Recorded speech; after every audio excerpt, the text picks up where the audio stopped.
Cette conférence va maintenant être enregistrée. Voilà, maintenant on le sait. Parfait. Donc c'était intitulé un peu provocateur, comment viole-t-on la Constitution? Je crois que l'intitulé que j'avais retenu auparavant, c'était comment faire pour violer la Constitution? Bon, à peu de choses près, il s'agit de la même chose. C'est-à-dire que j'aimerais voir un peu pendant ce cours quelles sont les modalités, en gros, de ce qu'on appelle violer la Constitution. Donc d'abord, la première question qui me vient, moi, c'est quand on parle de violer une constitution, bon, bah, qu'est-ce que ça veut dire, violer la constitution? À mon sens, et vous me direz ce que vous en pensez, violer la constitution, c'est déjà faire quelque chose qui est contraire à la lettre de la constitution. Bon, sur ça, je pense qu'il n'y a pas trop de débat. Enfin bon. D'ailleurs, je précise si vous voulez, si vous avez besoin d'une précision ou si vous trouvez que je suis pas clair ou n'importe quoi, n'hésitez pas à m'interrompre, à prendre la parole comme ça parce que moi, il y a moyen que je vois pas vos messages dans le chat et voilà, c'est plus simple si vous intervenez simplement. Donc, tout ça pour vous dire que à partir du moment où on se dit qu'on va violer la Constitution, et qu'on est un homme politique un peu véreux, et ben finalement, on ne se dit pas exactement ça. On se dit plutôt qu'on va réinterpréter la Constitution. Bon. Mais en fait, toute la bataille au sein de tout, tout, toute la bataille pour parler de choses qui sont constitutionnelles ou de choses qui ne sont pas constitutionnelles, c'est quelque chose en fait, c'est une question d'interprétation. Et comme disait le général de Gaulle, une constitution, ça s'interprète. Et voilà. Et vous allez voir pourquoi c'est vraiment très drôle que c'est lui qui ait dit ça, parce qu'il a pas eu beaucoup d'égards pour notre Constitution. Donc, sur ce, je vous propose de passer au premier élément de ce cours, qui est de reparler un petit peu de pyramide des normes. Alors pour ceux qui soit n'auraient pas suivi les cours précédents, soit qui auraient un peu oublié ce que c'est que la pyramide des normes, quoique c'est quand même une image assez percutante. Donc bon voilà, si vous avez suivi les cours précédents, je pense pas que vous ayez oublié. Mais bon, toujours est-il que la pyramide des normes, c'est en fait c'est une image un peu qu'on utilise pour voir en quelque sorte quelle norme se soumet à quelle autre norme, très simplement. Et donc vous avez comme ça, au tout début, tout en haut, vous avez la Constitution, en droit national, hein, j'entends. Je vais parler des traités internationaux un peu après, vous avez vu qu'il y a un petit carré à côté, c'est fait exprès. Donc, vous avez tout au-dessus la Constitution. La Constitution est censée être vraiment la source de tout le droit dans l'ordre interne.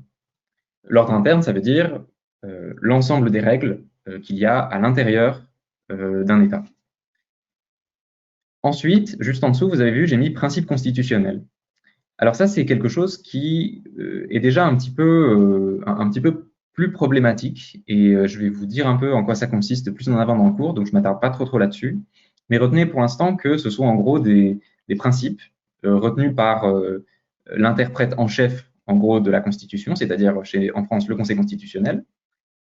Et donc il y a le monopole de l'interprétation de la Constitution, hein, c'est un peu comme ça qu'on le fait, enfin qu'on le définit. Pardon, je suis désolé, j'ai été un peu perturbé par un message. Vous m'entendez toujours bien? On est d'accord? Ok, bon, très bien, j'ai un petit message qui m'a dit le contraire, mais... Ok, merci. Alors, juste en dessous, vous avez vu que j'ai mis une petite barre. Bon, la petite barre, ça veut tout simplement dire que là, on n'est plus dans ce qu'on appelle la Constitution. Là, on est dans le domaine de la loi. Et donc, si vous avez suivi mon cours, le cours que j'ai assuré avec Guillaume, je crois que c'était le deuxième cours de l'année, encore en présentiel. Euh, Présentiel, d'ailleurs, ça veut rien dire. Il faudrait qu'on arrête enfin bref. On est dans le domaine de la loi. Ça veut dire que là, on entre dans des règles donc, qui sont toutes soumises au principe constitutionnel et à la Constitution. Sauf que là, vous n'êtes pas sans savoir qu'il n'y a pas que des lois.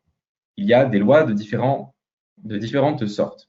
Il y a les lois organiques et les lois. Les deux obéissent un peu à des modalités d'adoption un tout petit peu différentes. En très gros, les lois organiques s'imposent aux lois parce qu'elles en définissent le cadre d'application. Donc la loi organique, elle va être votée en des termes exactement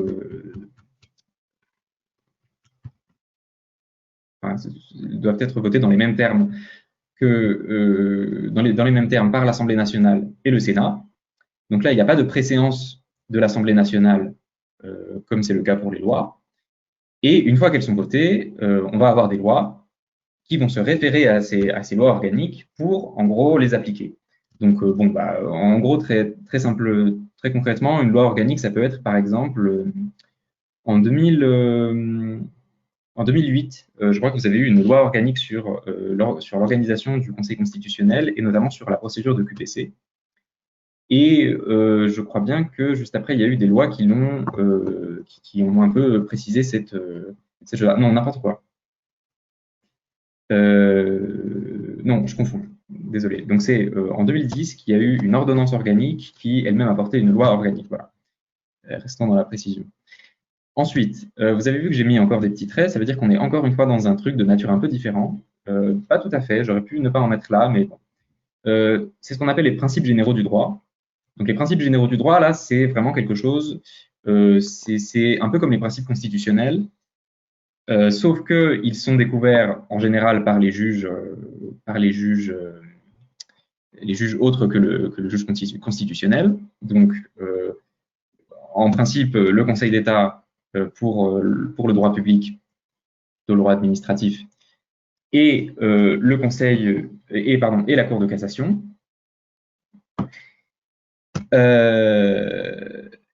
Du coup, vous avez un peu comme ça des principes qui s'imposent à tous les actes, à toutes les normes qu'il y a en dessous, mais qui sont toujours soumis à la loi. Donc le législateur, l'Assemblée nationale et le Sénat, le Parlement, peuvent en gros supprimer un principe général du droit.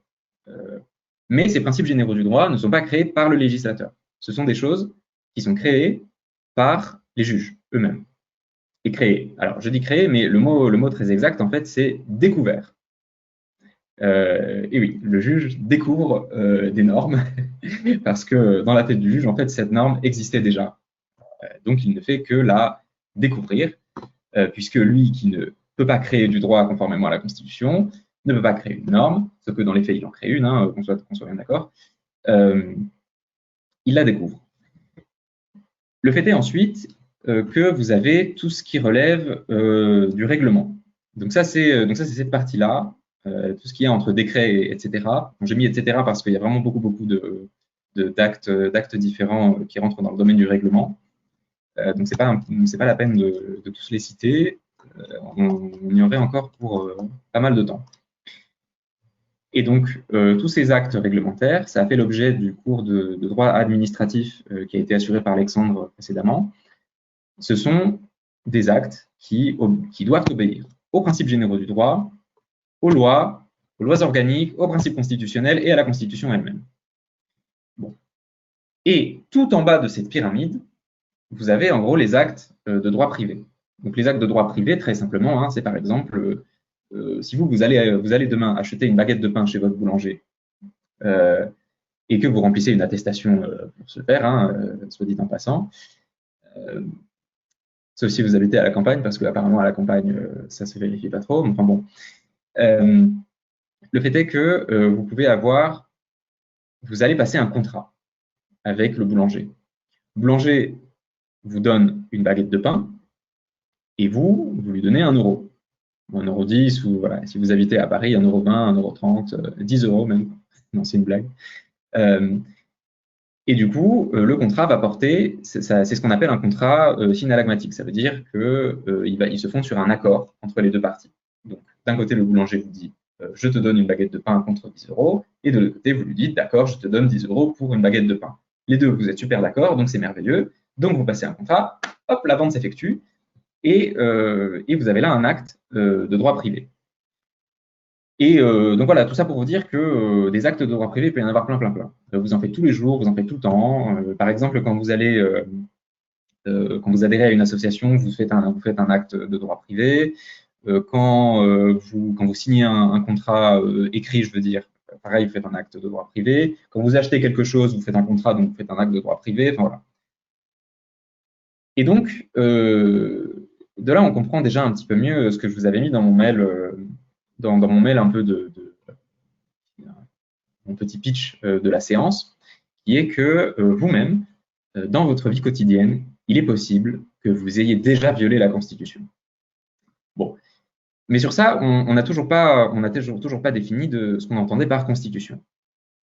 Ah oui, et avant de passer à ça, je fais une petite précision sur les traités internationaux qui ont fait l'objet du petit encadré là qui est à côté. Je l'ai mis à côté parce que, à votre avis, pourquoi je l'ai mis à côté?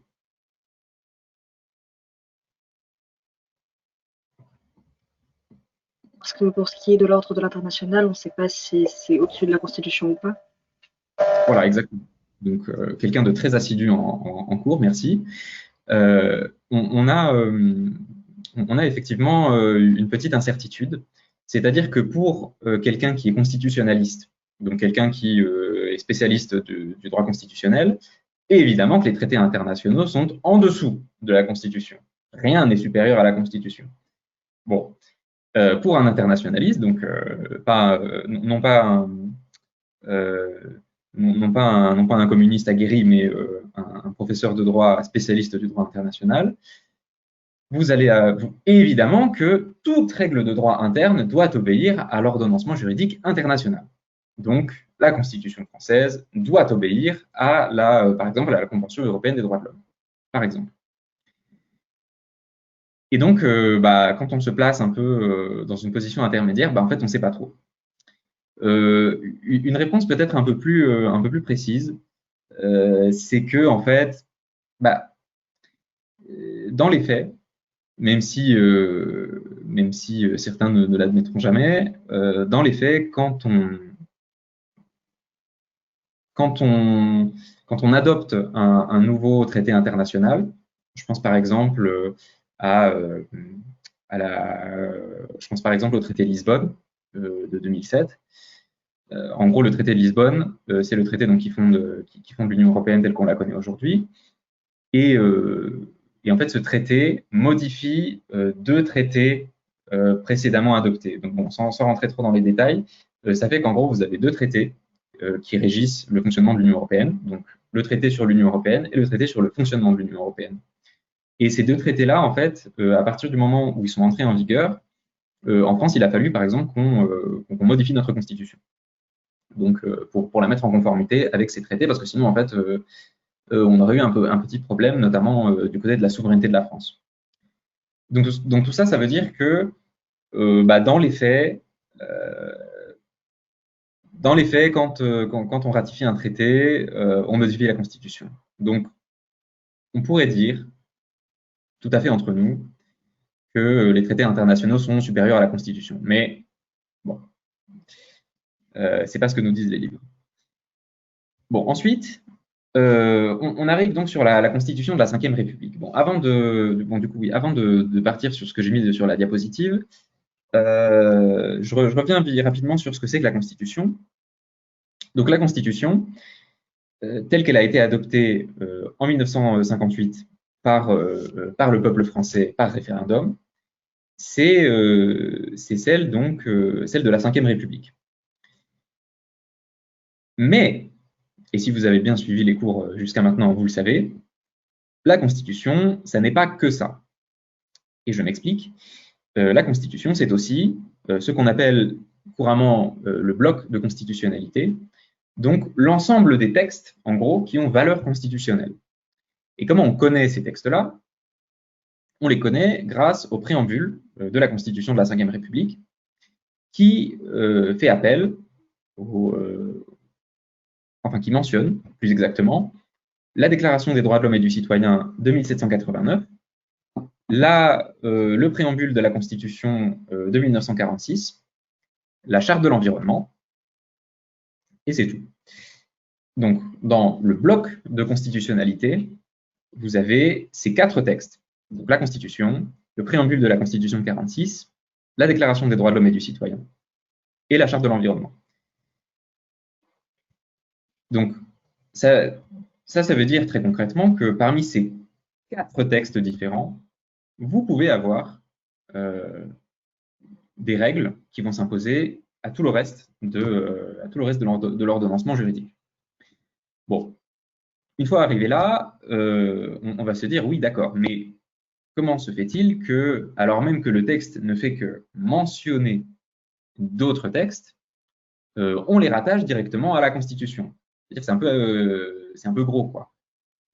Bon, en fait, ce qui s'est passé, c'est que, et ça je vais y revenir dans la suite du cours, donc, en 1971, en fait, le Conseil constitutionnel a opéré un peu une mue interne.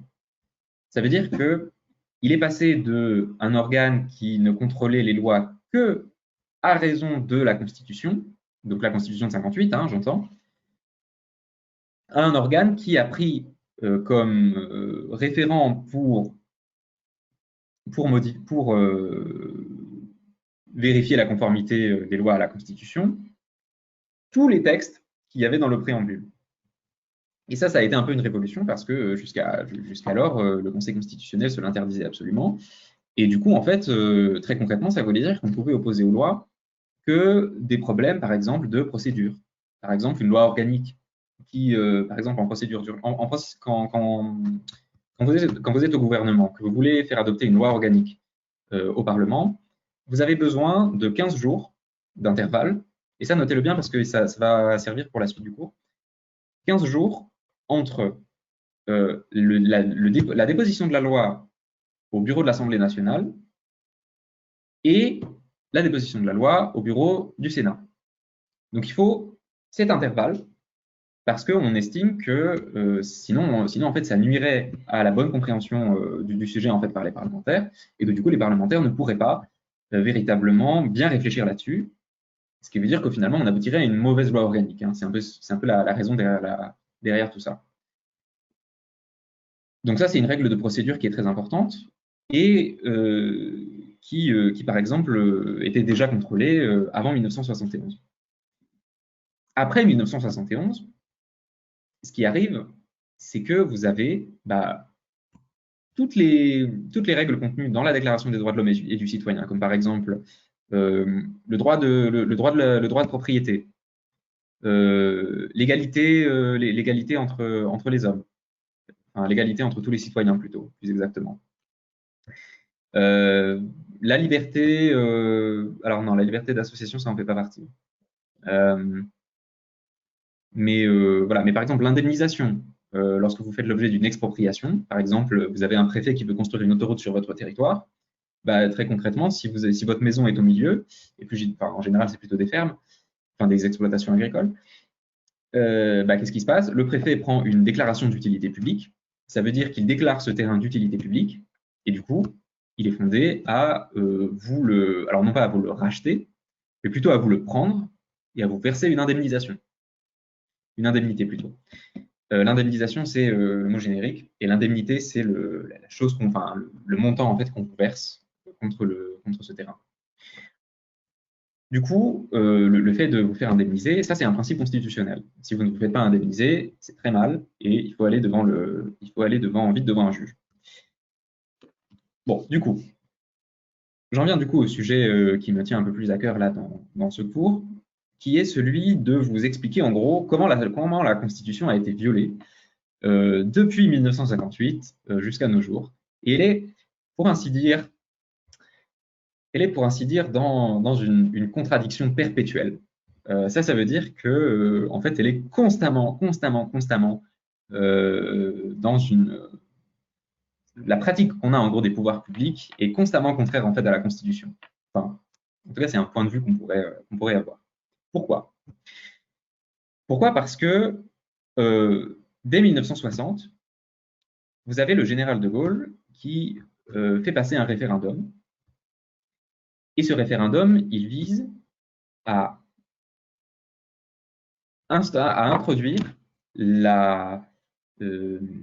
l'élection au suffrage universel direct du président de la République. L'élection au suffrage universel direct du président de la République, c'est quelque chose de nouveau, puisque la Constitution adoptée en 1958 prévoyait que le président était élu par un collège composé, je crois, des parlementaires, de conseillers municipaux, enfin voilà. En gros, un collège de grands électeurs, un peu à l'américaine, si vous voulez, même si, enfin non, c'est pas du tout la même chose, oubliez.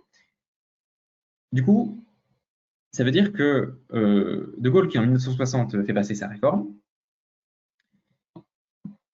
il l'a fait passer, mais au titre de l'article 11 de la Constitution de la Ve République, que je vous ai reproduit sur la diapositive.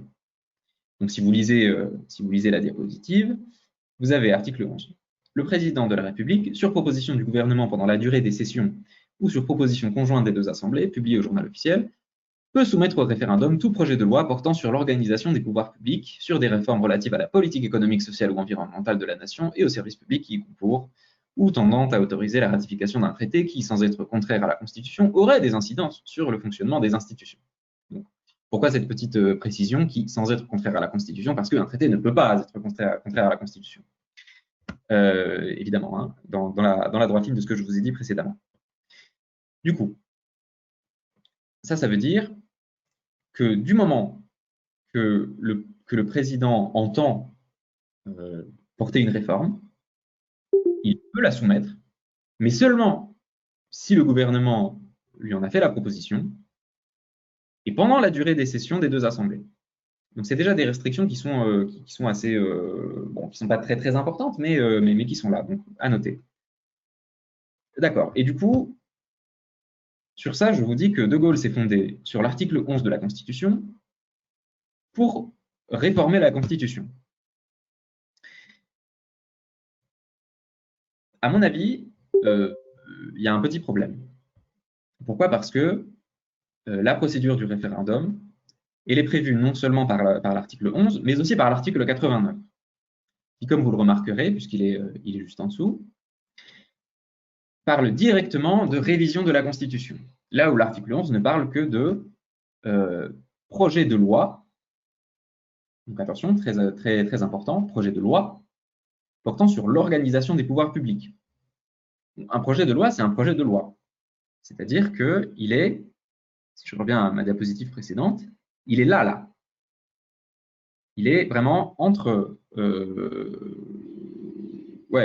il est entre le règlement, entre les principes généraux du droit, du coup, et la Constitution.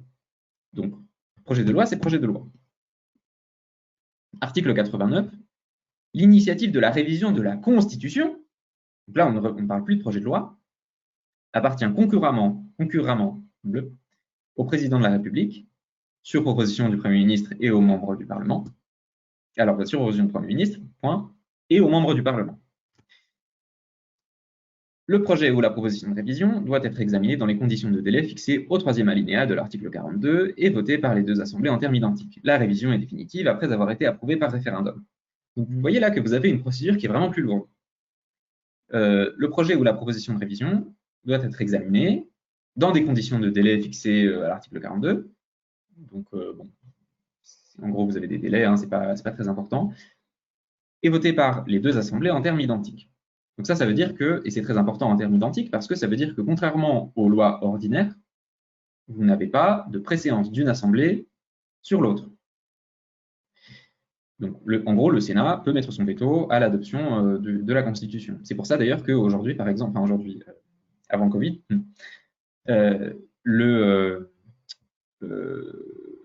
les membres du parti de la République En Marche étaient un petit peu embêtés pour la révision de la Constitution qu'ils ont planifiée, parce que vous savez qu'ils ont dans les cartons, depuis l'élection d'Emmanuel Macron à la présidence, une réforme de la Constitution qui prévoirait en particulier un nombre moins élevé de parlementaires et qui du coup s'accompagnerait c'est la logique, de moyens plus élevés, plus importants pour ces mêmes parlementaires. Donc, en gros, en très clair, ça veut dire que, par exemple, si des parlementaires veulent faire une commission d'enquête, cette commission d'enquête aura plus de pouvoir, pourra faire appel à plus de ressources, enfin, voilà, des choses comme ça. Donc, le fait est que vous avez cet article 11 et cet article 89. De Gaulle, lui, il fait appel à l'article 11. pour le faire. Bon, pourquoi est-ce qu'il le fait? Parce que, en particulier, mais ce n'est pas la seule raison, on va le voir, vous avez une procédure qui est beaucoup plus lourde, hein, c'est ce que je viens de vous dire. Donc, il faut un vote des deux assemblées en termes identiques, et il faut ensuite une approbation par référendum. Et après, je ne vous l'ai pas mis, mais il y a encore un troisième alinéa dans l'article 89 qui prévoit que si jamais on ne veut pas approuver par référendum, la Constitution, la nouvelle Constitution, peut être, ou plutôt la modification de la Constitution, peut être approuvée par le Parlement réuni en congrès à Versailles à la majorité des 3/5.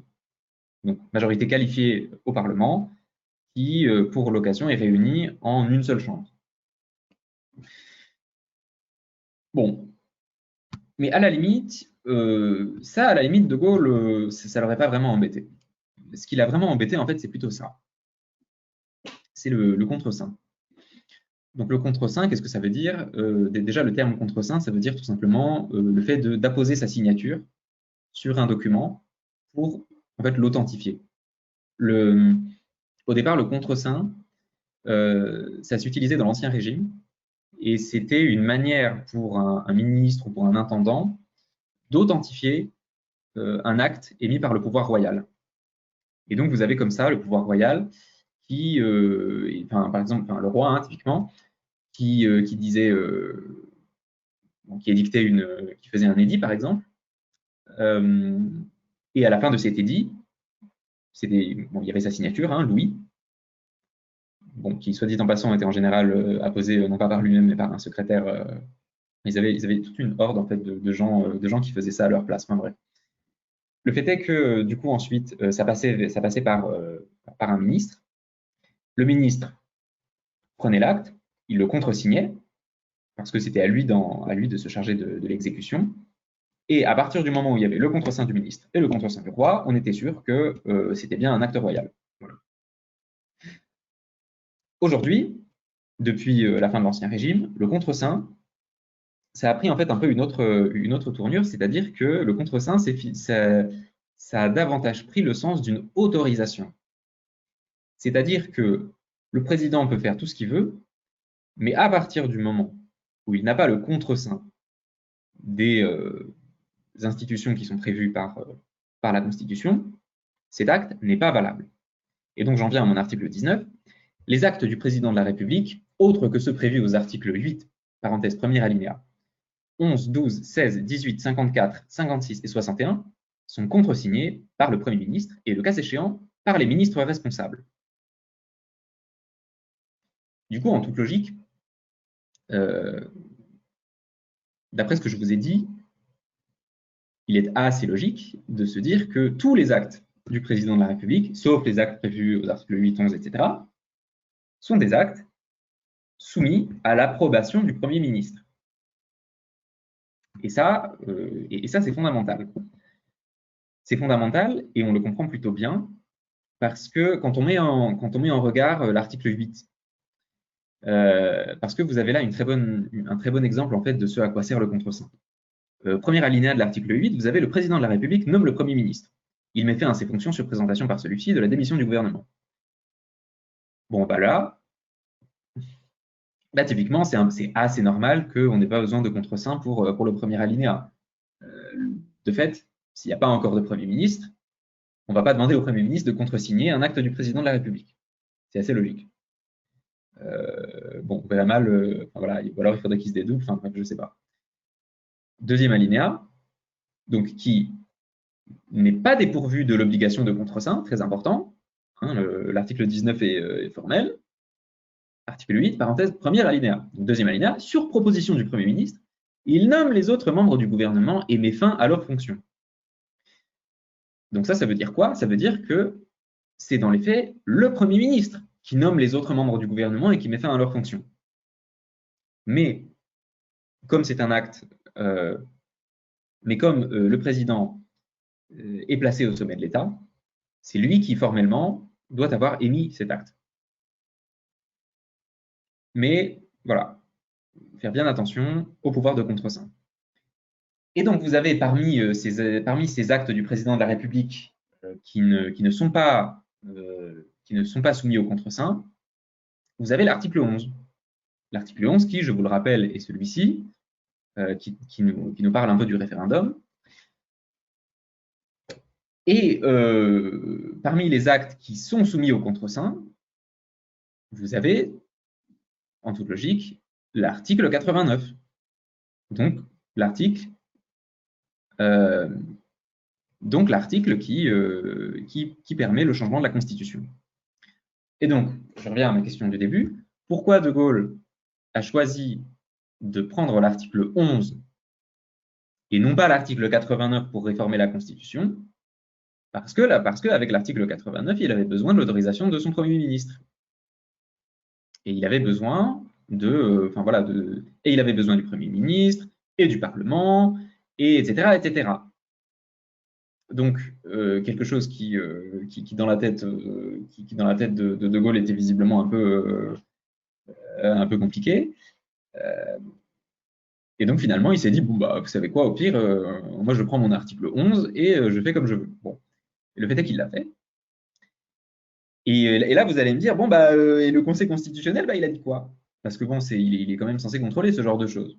Et bien, le Conseil constitutionnel, figurez-vous qu'il s'est déclaré complètement incompétent pour connaître des référendums, plutôt des référenda, hein, on devrait dire en bon latin, qui sont soumis, enfin, des référenda approuvés par le peuple français.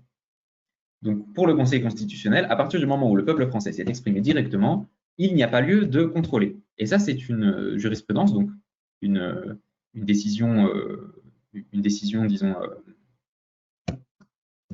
une décision qui poursuit, qui se poursuit, c'est-à-dire une décision qui rend assez systématiquement. C'est une décision qui revient tout le temps. Là, au dernier référendum, c'est pareil, il a refusé de contrôler la façon dont on s'adresse, dont le peuple français donne son avis. Bon, c'est pas le cas dans d'autres pays. Donc le fait est que vous avez cette réforme de la Constitution qui intervient de façon complètement contraire à la lettre de la Constitution, parce que, dixit le général de Gaulle, une Constitution, ça s'interprète. Donc voilà, très drôle. Le fait est que aujourd'hui, on a toujours la même interprétation de la Constitution que celle imposée par De Gaulle. Donc vous voyez un peu comment tout ce qui relève un peu du droit constitutionnel est un peu est toujours une affaire d'interprétation et une affaire de qui a l'interprétation, qui a le droit de donner l'interprétation. Et ça, c'est une problématique qu'on va retrouver un peu à la fin du cours quand je vous parlerai un peu de la Pologne, parce que c'est quelque chose c'est là où on le voit avec le plus de clarté. Donc, je vous ai parlé du contreseing.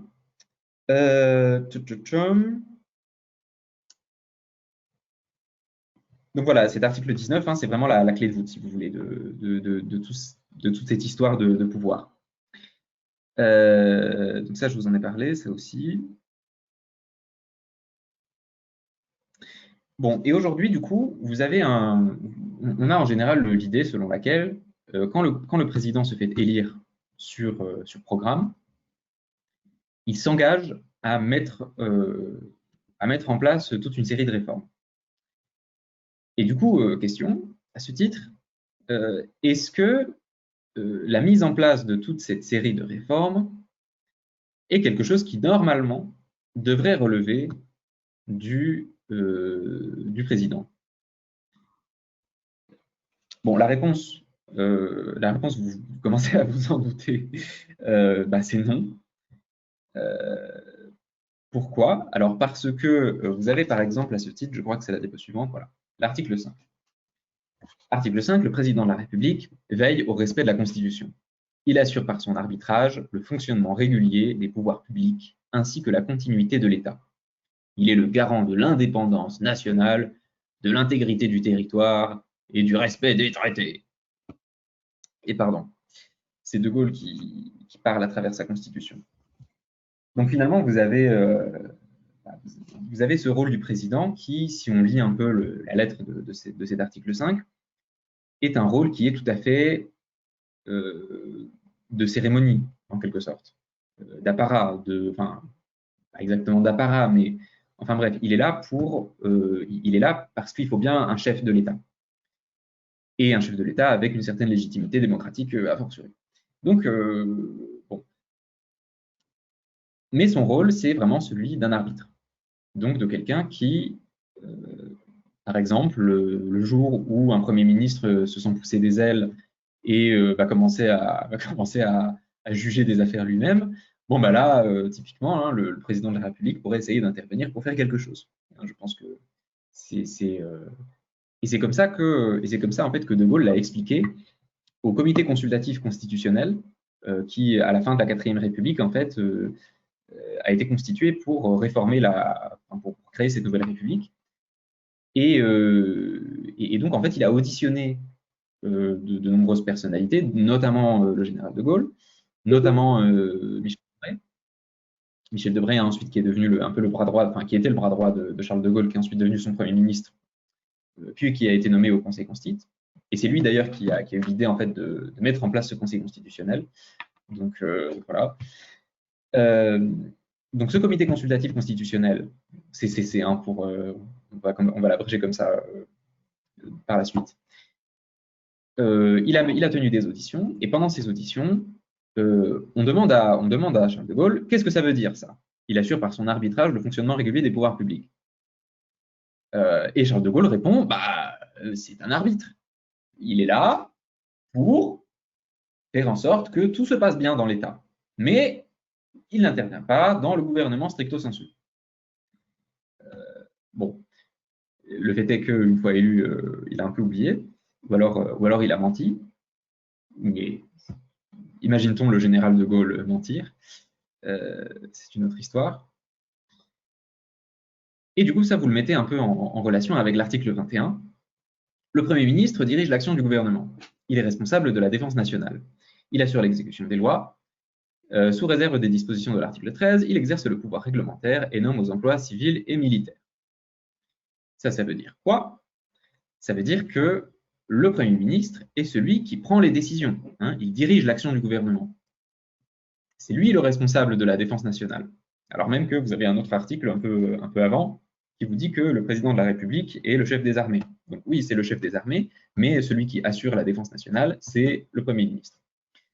C'est lui qui assure l'exécution des lois. Donc assurer l'exécution des lois, ça veut dire quoi? Ça veut dire tout simplement prendre des actes pour exécuter ces lois. Très concrètement, vous avez par exemple la loi organique sur l'état d'urgence sanitaire, qui a été adoptée en mars 2020. Et pour l'appliquer, vous avez eu des décrets assez nombreux. Et par exemple, le dernier en date, c'est le décret du 29 octobre 2020 qui met en place le confinement en version 2, et qui met en place ce système d'attestation qu'on connaît. Qui, soit dit en passant, il ne prévoit pas, par exemple, que vous mettiez l'heure sur votre attestation. Donc voilà, sachez-le, si jamais un jour vous avez oublié de mettre l'heure et qu'un policier vous dit « Ah, mais vous n'avez pas mis l'heure », bah, vous saurez que voilà, ne payez pas l'amende. Très important, ne payez jamais une amende, parce qu'une amende, en fait, quand vous la payez, ça veut dire que vous croyez que l'amende vous a été donnée à juste titre, et du coup, en fait, vous ne pouvez plus la contester. Et je vous le dis parce que récemment, j'ai eu un cas comme ça de quelqu'un qui m'a interrogé sur ça. Et si vous voulez, bah, du coup, moi, j'étais très gêné parce que j'avais envie de lui dire, bah oui, en fait, les policiers t'ont contrôlé à tort, mais bah oui, le problème, c'est que bah, en fait, tu as payé l'amende, donc c'est mort. Enfin, je veux dire, tu n'as pas de moyen de recours. Donc voilà, ne payez jamais vos amendes. Bon, ceci était évidemment une blague. Hein. Bref, tout ça pour vous dire que le président a ce rôle d'arbitre, le Premier ministre a ce rôle de directeur, c'est lui qui dirige. Bon, bah alors là, qu'est-ce qui s'est passé? Dans les faits, le président de la République a amassé un peu tout le pouvoir. Et ça, en fait, on le doit aux exceptions de contre-saint, donc celles qu'on a vues précédemment, hein, donc ces fameux articles où le président de la République est exempté de contre-saint, et aussi à l'article 12, combiné à l'article 20. Donc, que disent ces articles? Alors non, attendez, c'est pas ça du tout. Hop, voilà. Donc, vous avez l'article 19 que je vous ai reproduit, le même que précédemment. Hein. Vous avez l'article 12 et vous avez l'article 20. Article 19, vous le connaissez, je ne le relis pas. Article 12, le président de la République peut, après consultation du Premier ministre et des présidents des assemblées, prononcer la dissolution de l'Assemblée nationale. Donc, ça, ce pouvoir, il est exempté de contreseing. Ça veut dire que le président, de sa propre initiative, bon, il faut quand même qu'il consulte le Premier ministre et les présidents des deux assemblées. Enfin bon, ça veut juste dire qu'il est censé les consulter. Hein, c'est-à-dire qu'une fois qu'il a eu l'avis de ces gens-là, eh bien, qu'est-ce qui va se passer? Il peut faire ce qu'il veut. Et de fait, c'est comme ça que ça se passe, parce que vous avez 3, 4, 5 exemples comme ça de moments où le président de la République a décidé d'une dissolution de l'Assemblée nationale. La dernière en date, c'est celle qu'a faite Jacques Chirac. Alors, on n'a toujours pas compris pourquoi il l'a faite. Parce qu'après, il s'est retrouvé avec pas de majorité à l'Assemblée. Donc, c'était compliqué pour lui. Mais voilà. Mais enfin, non, en réalité, ça ressortait un peu d'un mauvais calcul de sa part. Parce qu'il comptait renforcer en fait sa majorité, mais bon, bah, finalement, il s'est passé un peu le contraire. Et donc, le fait est que tout président a le droit de le faire. Et c'est exempté de contreseing. Bon, et après, il y a un peu une limite d'une année, hein, parce qu'il ne faut pas abuser non plus, c'est-à-dire qu'on ne peut pas dissoudre l'Assemblée indéfiniment comme ça. Sinon, ce serait un peu trop facile. Et ensuite, article 20, vous avez le gouvernement détermine et conduit la politique de la nation. Il dispose de l'administration et de la force armée. Il est responsable devant le Parlement dans les conditions suivant les procédures prévues aux articles 49 et 50. Ah, il est responsable devant le Parlement, pardon. Ça, encore une fois, très très très important, c'est ce troisième alinéa de l'article 20, parce que vous avez là l'une des raisons fondamentales pour lesquelles l'office de Premier ministre, c'est très clairement un office, c'est un peu une servitude, si vous voulez. Et c'est une servitude parce que, d'une part, vous êtes nommé par le président de la République, donc d'une certaine manière, vous lui devez sa nomination, votre nomination, donc votre poste, donc votre emploi, donc votre salaire, enfin voilà. C'est pas un salaire, c'est une indemnité, mais et de l'autre côté, en fait, vous êtes dans la situation où où vous pouvez vous faire renverser par l'Assemblée nationale et le Sénat à tout moment. À tout moment, l'Assemblée nationale ou le Sénat peuvent adopter ce qu'on appelle une motion de censure. C'est ce qui est prévu à l'article 49. Et voilà. Vous n'êtes plus là. Bon, dans les faits, ça ne se passe pas comme ça parce que vous avez toute une série de mécanismes qui fait que c'est pas si facile que ça pour l'Assemblée de le faire, notamment le fait qu'à l'article 49, il est prévu que lorsque vous adoptez une motion de censure, vous êtes obligé par la suite de faire en sorte que vous êtes obligé de proposer un nouveau gouvernement avec cette motion de censure. Donc, ça limite quand même pas mal le champ d'activité de la motion. Notamment, en particulier, ce qui se passait sous la 3e et la 4e République, c'était qu'en fait, on adoptait des motions de censure assez souvent. Sauf qu'on n'avait pas de plan B après. Donc, on se retrouvait dans la situation où on votait une motion de censure parce qu'on n'avait plus envie d'avoir ce gouvernement. Mais quand on n'arrivait pas à se mettre d'accord ensuite sur quel était le gouvernement qu'on voulait vraiment, voilà, on se retrouvait avec des périodes d'instabilité assez fortes. Donc c'est pour répondre à ça, hein, en gros, qu'on a mis en place ces différents systèmes. Et là, il y a une brèche, en fait, si vous voulez, dans l'organisation des pouvoirs, dans laquelle s'est totalement engouffré notamment le général de Gaulle, mais tous ses successeurs par la suite, qui est que à partir du moment où vous avez une responsabilité du Premier ministre devant le Parlement, et à partir du moment où vous pouvez dissoudre l'Assemblée nationale, fatalement, en fait, vous avez d'une certaine façon le pouvoir de renvoyer votre Premier ministre, puisque dans les faits, vous allez voir votre Premier ministre, vous lui dites, vous président, vous lui dites, bon, écoute, Jean, ça va plus du tout, t'as fait vraiment un boulot absolument horrible, il va falloir que tu démissionnes. Le Premier ministre, il vous regarde, il vous dit, bah non, enfin, désolé, mais enfin, moi j'ai bien lu ma constitution, je ne suis pas responsable devant toi, je suis responsable devant le Parlement. Et donc vous, président, vous faites quoi? Bah, vous êtes un peu contrarié, parce que vous vous dites, bah quand même, c'est moi qui l'ai nommé, il est quand même n'importe quoi. Et puis après, vous vous dites, ah oui, mais en fait, c'est bon. Et le lendemain, vous le convoquez, vous lui dites, j'aimerais avoir ton avis sur la dissolution de l'Assemblée nationale. Et il vous dit, ah bah non, quand même, c'est un peu abusé, Michel. Et vous lui dites, bah, d'accord, merci. Après, vous consultez les présidents des deux autres assemblées, et puis bah, voilà, finalement, vous renversez le Parlement. Et qu'est-ce qui se passe? Bah, avec un peu de chance, vous avez une autre majorité qui se dessine, donc forcément, le Premier ministre qui est responsable devant cette majorité-là va se faire déboulonner. Boum, plus de Premier ministre.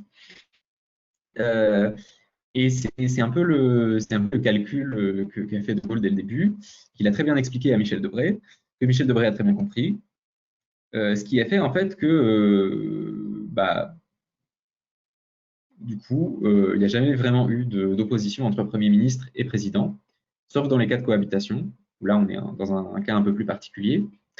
Mais en fait, comme c'est le Président qui nomme son Premier ministre, du moment qu'il a une majorité à l'Assemblée, en fait, c'est le Président qui dirige la politique de la nation. Pourquoi? Parce que c'est lui qui peut sanctionner l'Assemblée nationale en cas de pépin. Et avec en fait cet article 12, finalement, vous avez là la source vous avez la raison pour laquelle le président de la République est considéré comme le véritable chef de l'exécutif, alors même qu'il est le chef de l'État, ce qui est une différence de taille, parce qu'il est censé incarner l'État, disons, sur la scène internationale et en droit interne. Et donc, vous avez là un chef de l'État qui est en même temps un chef de l'exécutif. Quand bien même, constitutionnellement, c'est le Premier ministre qui est le chef du gouvernement, donc de l'exécutif. Je crois que c'est tout. Je me trompe de fiche en plus. Ça, c'est tout sur la Constitution. Voilà. Et du coup, dans les faits, nous, on dit très souvent, bon, alors voilà, le Premier ministre a été renvoyé par le Président de la République. Mais c'est faux. Le Premier ministre a en fait démissionné. Mais il a l'air de se faire renvoyer, hein, en réalité. Et dans les faits, c'est ce qui se passe. Mais en droit, c'est lui qui démissionne de son plein gré.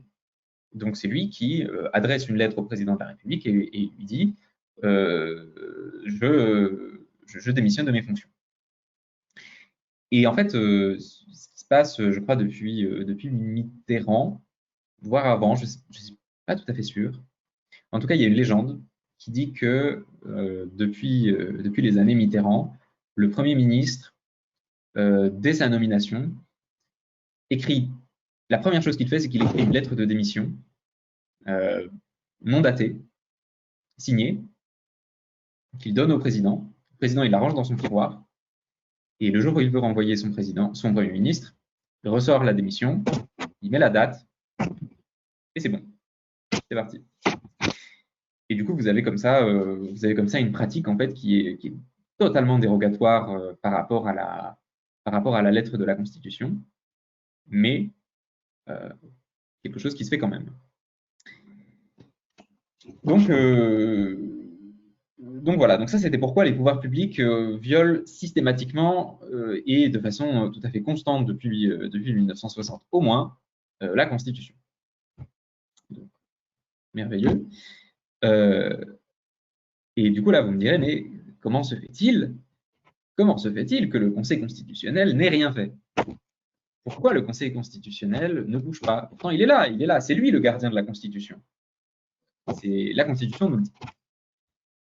En plus, et ça c'est pour un peu pour préciser, que vous voyez en fait concrètement ce que ça veut dire que le fait qu'il est le gardien de la Constitution, c'est que en fait le Conseil constitutionnel, il a le droit, parce qu'il est mentionné dans la Constitution, de se faire son propre budget. Et ça, je trouve que c'est très révélateur parce que c'est très concret. Au fond, chaque année, le Conseil constitue établit son budget, qui n'est pas non plus qui va faire un mieux, hein. Il l'envoie aux assemblées. Les assemblées enregistrent ce budget dans la loi de finances pour l'année. Et du coup, pour l'année suivante. Et ils n'ont pas le droit d'y toucher. Et concrètement, il se passe quoi s'ils y touchent?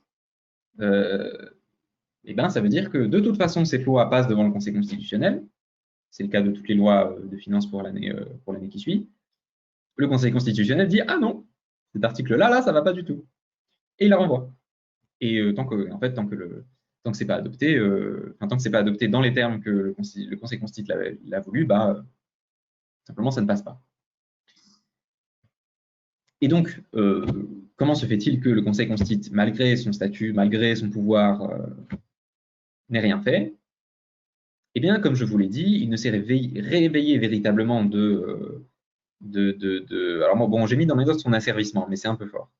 C'est pas un asservissement, c'est juste que, en fait, au départ, il avait été prévu pour donner une caution constitutionnelle au président. Et en fait, derrière caution constitutionnelle, on n'entendait pas faire respecter la Constitution. On entendait davantage aider le gouvernement à faire marcher l'Assemblée nationale et le Sénat à la baguette. Et je m'explique. En fait, il est prévu dans la Constitution que le Conseil constitue vérifie la conformité des règlements des deux assemblées à la Constitution. Et donc, comme ça, vous avez un pouvoir sous couvert de vérification de conformité à la Constitution. Finalement, vous avez un contrôle très accru, enfin, un contrôle accru, pardon, n'importe quoi, très accru, sur les deux assemblées.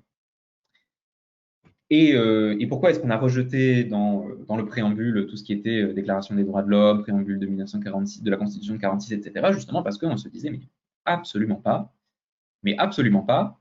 que le Conseil constitutionnel puisse vérifier la conformité de loi par rapport à ces principes-là. Et de fait, jusqu'en 1971, il ne le faisait pas. Bon, donc en 1971, qu'est-ce qui se passe? On a la décision liberté d'association. La décision, enfin, c'est son petit nom, hein, vous savez, dans le monde des juristes, on a tous un peu on donne des petits noms aux lois, aux décisions du Conseil constitutionnel, aux décisions du Conseil d'État. C'est pas des noms qui sont très, très, très imaginatifs, enfin, voilà.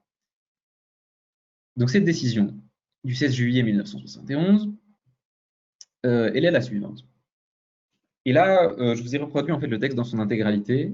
Enfin, vous voyez pas, c'est peut-être trop petit pour vous, mais enfin, il y a encore une diapositive ensuite avec du texte. Bon, c'est un peu barbare comme ça, mais c'est aussi pour que vous voyez en fait à quoi ça ressemble.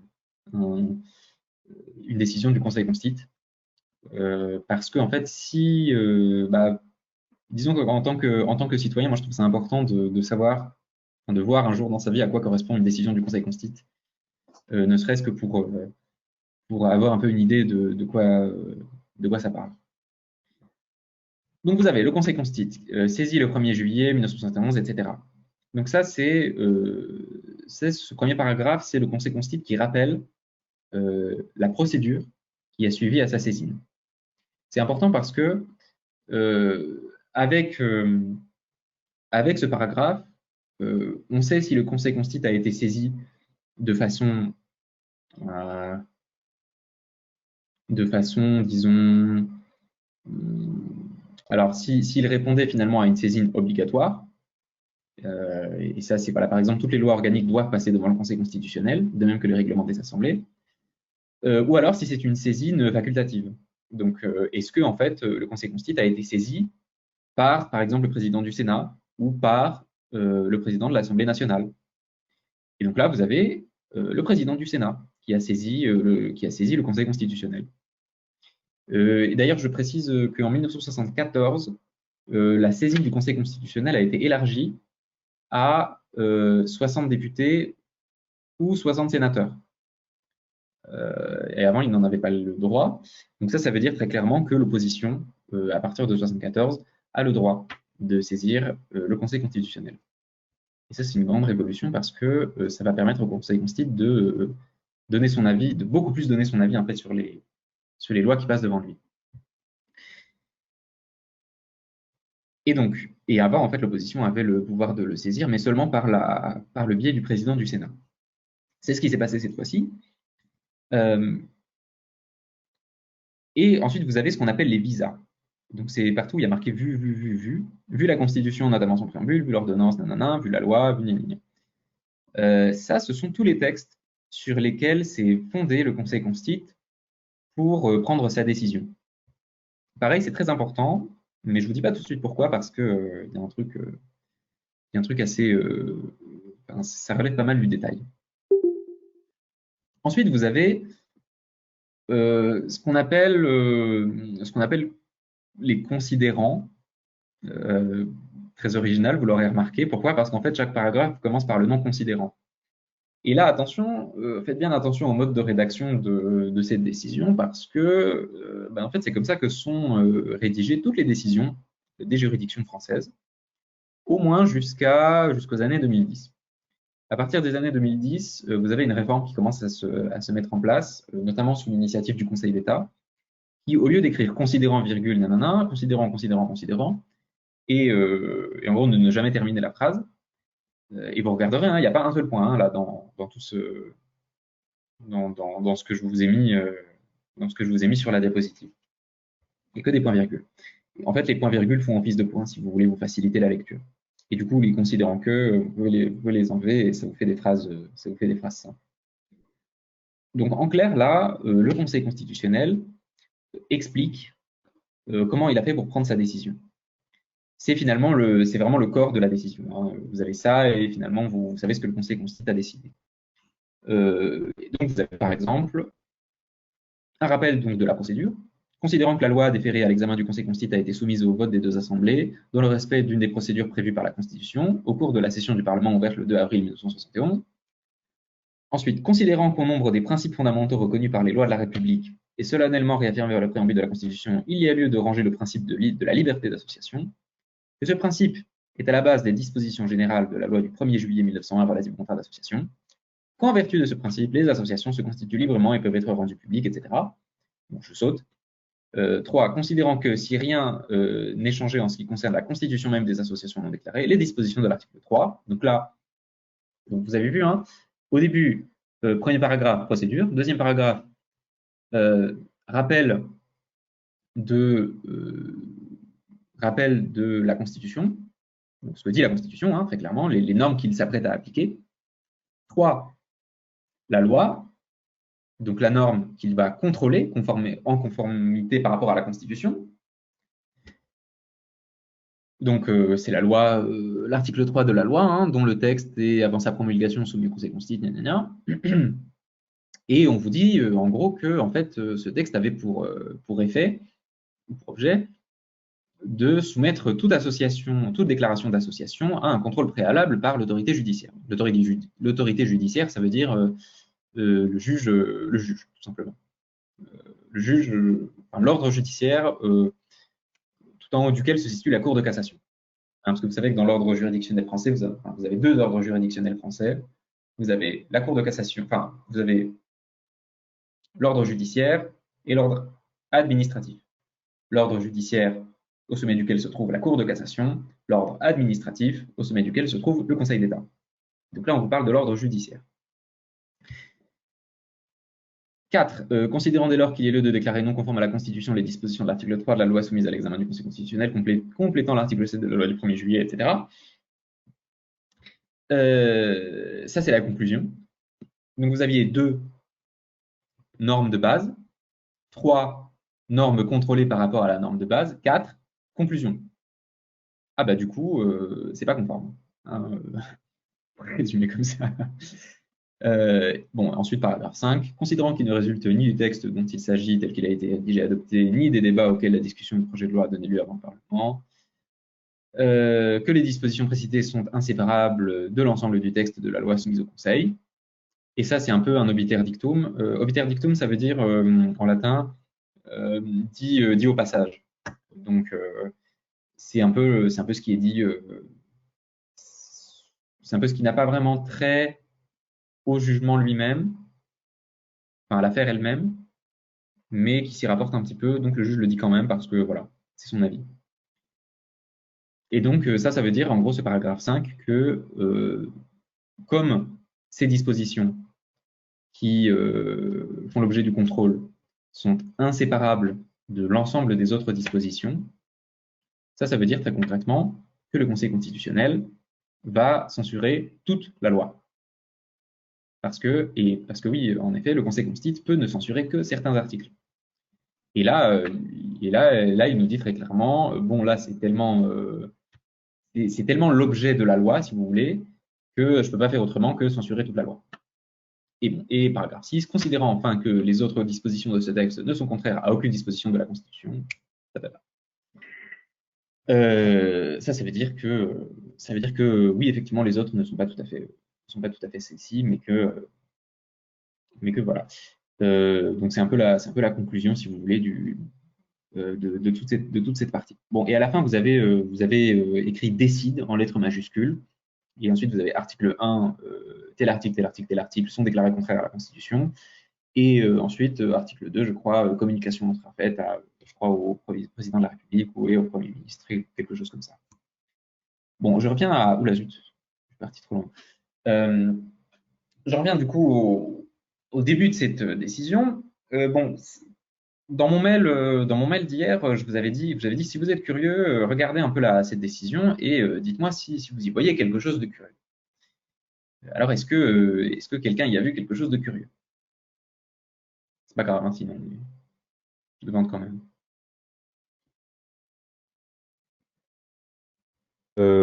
Oui, je crois. Enfin, je suis vraiment pas sûr du tout. Vas-y, vas-y. Euh, J'avais l'impression, du coup, le Conseil constitutionnel, il basait sa décision sur les articles, je me souviens plus, 46, sur l'article 46 de la Constitution, je crois, Ouais. qui prévoyait du coup la procédure enfin, la procédure avec laquelle on prend des lois organiques, enfin, on vote des lois organiques. Et l'article 46 faisait référence à l'article 42 qui disait qu'on ne peut pas prendre de loi organique, enfin, on ne peut pas faire voter, enfin, Ah, une loi organique qu'on fait voter en procédure d'urgence, oui, tout à fait. on ne peut pas la soumettre à l'Assemblée. Enfin, on peut Tout à fait. pas, que la délibération de l'Assemblée ne peut pas intervenir 2 semaines après qu'elle ait été donnée Tout à fait. Alors, qu'elle ait du été coup, déposée au bureau de l'Assemblée. Ouais. tout à fait. Alors voilà, du coup, je suis extrêmement confus parce que c'est pas, c'était en fait après que j'étais censé poser cette question et donc pas du tout pour cette décision. Image terrible de moi en train de préparer mes cours. Bon, vraiment désolé, mais en tout cas, c'est la bonne réponse pour la partie d'après dans le cours. Mais voilà, excellent. Et excellent, merci. Donc oui, du coup, oubliez pour le moment ce que vous a dit, Ilias. Mais ne l'oubliez pas, gardez-le dans un petit coin de votre tête parce que ça va vous être utile par la suite. Là, ce qui est véritablement bizarre, c'est le fait que le Conseil constitue nous dit au premier visa, vu la Constitution et notamment son préambule, et c'est tout. Enfin, c'est tout ce qu'il y a de bizarre en fait. Enfin, tout ce qu'il y a de bizarre. Disons que c'est ça, parce qu'en fait, sans ça, on ne comprend pas ce qui, par la suite, ce qu'il y a au paragraphe numéro 2. Là, on ne comprend pas. C'est-à-dire que je vous ai dit au paragraphe numéro 2, il applique la Constitution. C'est vrai. Sauf que quand on lit le paragraphe numéro 2, il dit quoi? Au nombre des principes fondamentaux reconnus par les lois de la République et solennellement réaffirmés par le préambule de la Constitution, il y a lieu de ranger le principe de liberté d'association. Il ne parle pas de principes constitutionnels, il parle de principes fondamentaux reconnus par les lois de la République. Ça, c'est très intéressant parce que avant cette décision, en fait, ça n'existait pas. Et en fait, ce qu'a fait le Conseil constitutionnel, c'est prendre le préambule de la Constitution, prendre un morceau du préambule de la Constitution, dire non, pardon, pas de la Constitution, du préambule de la Constitution de 1946. qui fait partie, hein, comme je vous l'ai dit, du bloc de constitutionnalité. Il prend dans ce préambule l'expression « le peuple français réaffirme son attachement aux principes fondamentaux reconnus par les lois de la République », etc., etc. Donc, on passe en fait d'une mention qui avait une visée strictement déclarative à quelque chose à une chose à laquelle le Conseil constitue donne force constitutionnelle.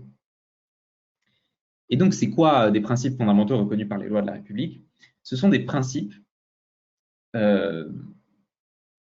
disons, qui irriguent toute la vie démocratique républicaine, en gros, disons, à partir de la Troisième République jusqu'à aujourd'hui, qui ont fait l'objet d'une reconnaissance législative au cours de avant l'adoption de la Constitution de la Ve République,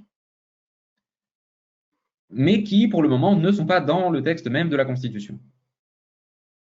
Et donc, bon, et c'est un peu bizarre parce que du coup, ça veut dire qu'au demeurant, vous pourriez faire rentrer là-dedans un peu n'importe quoi.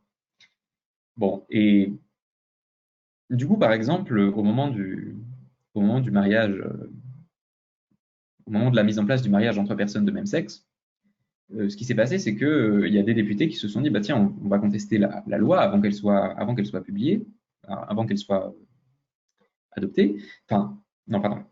Oui, donc la loi qui a été adoptée par l'Assemblée n'est pas encore en vigueur au moment où elle est contrôlée par le Conseil constitutionnel. Très important parce que c'est différent de la procédure par exemple, de questions prioritaires de constitutionnalité qui, elle, vise la loi lorsqu'elle est déjà en vigueur. Parenthèse fermée. Le fait est que vous avez donc des parlementaires qui se sont dit, bah tiens, on va contester cette loi et on va dire que, en fait, dans les principes fondamentaux reconnus par les lois de la République, il y a le mariage, il y a le fait que le mariage, c'est reconnu, c'est l'union d'un homme et d'une femme. Bon, inutile de vous dire que le Conseil constitue a dit, bah en fait non. Même si en fait, juridiquement, c'est pas quelque chose c'était pas évident.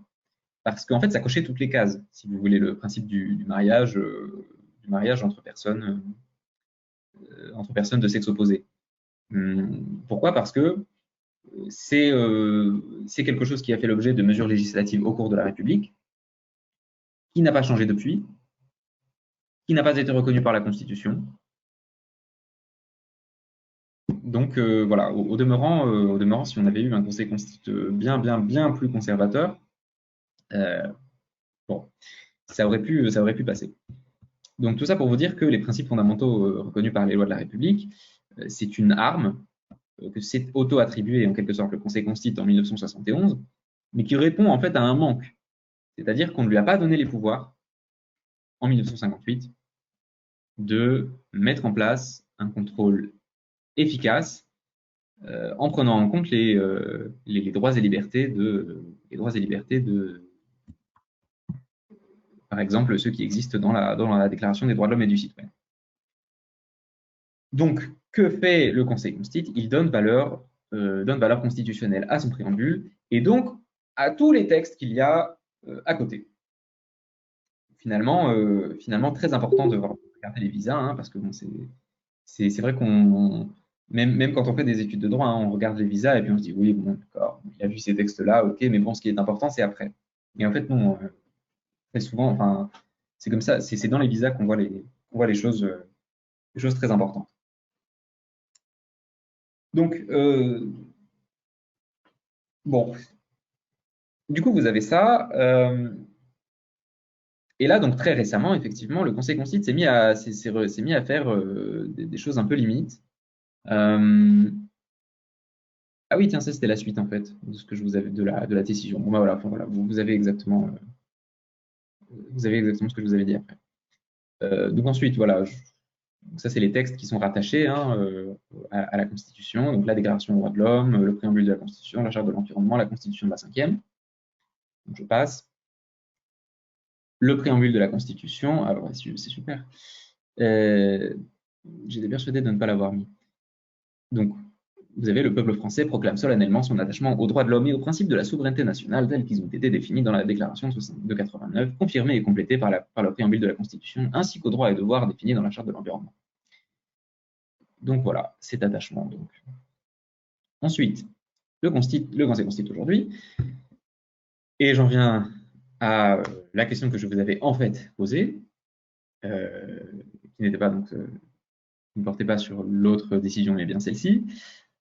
Le Conseil constitue dit « La loi organique soumise à l'examen du Conseil constitue a été prise sur le fondement de l'article 61-1. Paragraphe 3. Compte tenu des circonstances particulières de l'espèce, il n'y a pas lieu de juger que cette loi organique a été adoptée en violation des règles de procédure prévues à l'article 46 de la Constitution. » Et donc là, comme nous l'a très bien expliqué Ilias, eh ben, vous avez un truc qui est un peu une aberration, parce que l'article 46, comme il vous l'a très bien dit, précise bien qu'il faut 15 jours entre la loi organique, enfin entre l'adoption par l'Assemblée et l'examen par le Sénat. Sauf que là, bah, le Conseil constitue dit il n'y a pas lieu de juger que cette loi organique a été adoptée. Et c'est tout, hein. C'est-à-dire il n'y a pas de justification, pas de rien du tout. Bon, alors, et ça a un peu fait sauter au plafond tous les constitutionnalistes, la plupart des constitutionnalistes, parce que, en fait, ça veut tout simplement dire que, au vu de la situation, donc, soit dit en passant, la crise du Covid et le fait qu'il fallait agir très très vite pour vraiment empêcher que les hôpitaux ne soient engorgés et pour éviter des morts évitables, eh ben, le Conseil constitutionnel dit bon bah en fait comme on est un peu dans le bon voilà, bah en fait il faut aller vite et en fait bah on va dire qu'on peut sauter des règles constitutionnelles. Et ça c'est quelque chose d'assez irrégulier pour être honnête. Et par exemple, si vous entendez des juristes vous dire que le Conseil constitutionnel viole allègrement la Constitution depuis ce moment-là, et ben vous saurez pourquoi. J'ai par exemple un prof au début là de ce semestre qui a jeté un œil sur le programme de nos cours, et j'étais en cours avec lui et il me dit mais et puis bon il commence à parler et puis là il commence à nous dire mais oui bon puis voilà et puis d'ailleurs j'ai vu que certains d'entre vous se préoccupaient du fait que l'on viole la Constitution. Mais enfin, j'ai envie de leur répondre, mais vous savez, il suffit d'être le Conseil constitutionnel français pour violer la Constitution. Et voilà. Et effectivement, après, il s'est révisé. Il s'est dit, ah oui, mais bah, peut-être que vous allez en parler de ça juste après. Et oui, effectivement, je suis en train d'en parler, puisqu'effectivement, le Conseil constitutionnel a décidé quelque chose de fortement irrégulier. Quelles qu'en soient les raisons, hein. Enfin, je veux dire, les raisons, au demeurant, je pense à titre personnel qu'elles étaient bonnes. C'est juste qu'on aurait pu trouver une justification différente. Parce qu'en fait, ce genre de justification, ça ouvre la porte à plein de dérives. Vous dites, bah, en fait, circonstances particulières de l'espèce, donc pas possible. Bah oui, mais qu'est-ce qui se passe si, bah, je sais pas, par exemple, un jour, si un parti politique que les membres du Conseil constitutionnel n'approuvent pas gagne les élections, le Conseil constitutionnel dit, compte tenu des circonstances particulières de l'espèce, il n'y a pas lieu de juger que cette élection est irrégulière. Si, quand même. Enfin, il y a lieu de juger plutôt que cette constitution est irrégulière. Bah non. C'est pas comme ça que ça marche. Bon, on peut raisonnablement espérer qu'il ne le fasse pas, mais voilà, ça c'est toujours... si vous voulez, tout l'objet de ce cours est avant tout de vous montrer toutes les failles qui existent dans le texte d'une constitution et qui peuvent ensuite être exploitées. Et qui, vous le verrez, on finit par l'être, parfois, dans certains endroits. Et donc vous avez ici le fameux article 46 hein, de la Constitution, Toutefois, si la procédure accélérée a été engagée dans les conditions prévues à l'article 45, le projet ou la proposition ne peut être soumis à la délibération de la première assemblée saisie avant l'expiration d'un délai de 15 jours après son dépôt. Donc voilà. Ah oui, donc oui, bon, je vous ai un peu dit n'importe quoi. C'est pas à compter de la déposition à l'Assemblée.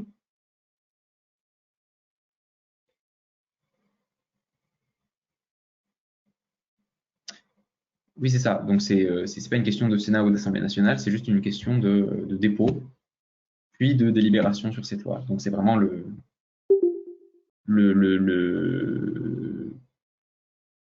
temps qu'il y a en fait entre le moment où les députés ont connaissance du texte et le moment où ils peuvent en débattre. Donc vraiment pour améliorer cette réflexion.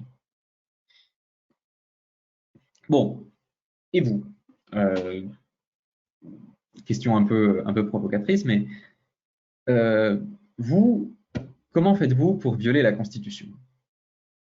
Eh ben, c'est finalement assez simple. Parce que à partir du moment où vous vous dites que vous avez rattaché à la Constitution les droits et libertés garantis par la Déclaration des droits de l'homme et du citoyen, les principes fondamentaux reconnus par les lois de la République, les principes à valeur constitutionnelle, les principes contenus dans la déclaration, dans le préambule de la Constitution de 1946, la charte de l'environnement, avec tout ça, je peux vous garantir que dans la vie de tous les jours, vous pouvez facilement violer la Constitution. Et bon, je le dis encore une fois, c'est provocateur, hein, mais c'est vrai. Par exemple,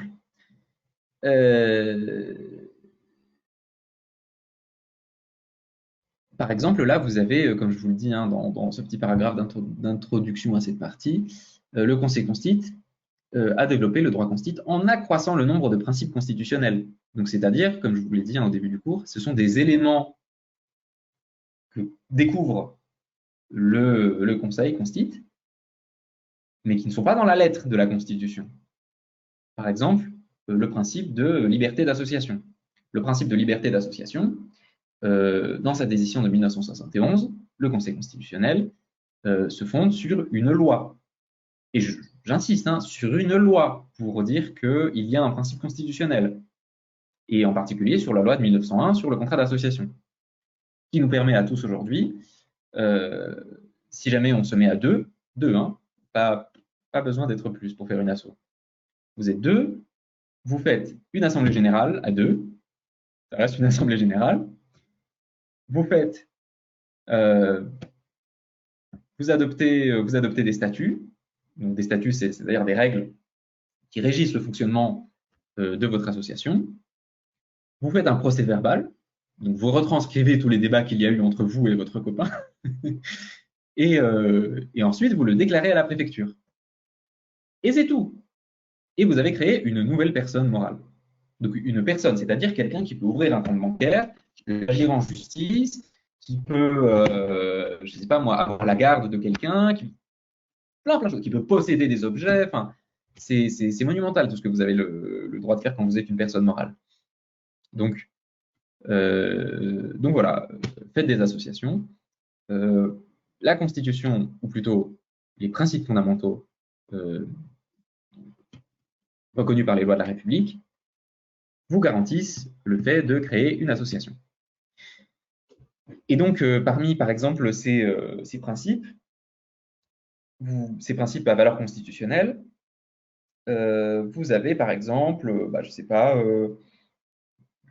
le droit à la vie privée.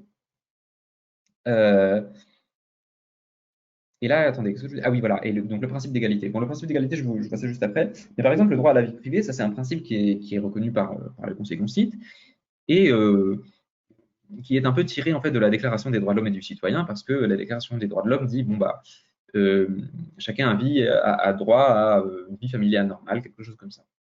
Le fait est qu'ensuite vous avez le Conseil constitutionnel reprend un peu ça et dit bon voilà, de là on peut tirer le fait qu'on a tous droit un peu à une vie privée. Et du coup ça a des implications très concrètes dans la vie de tous les jours. Ça veut dire que par exemple si disons que vous habitez au dernier étage d'un grand immeuble et que à côté de chez vous vous avez un étage gros, vous avez vue plongeante sur les appartements d'en face.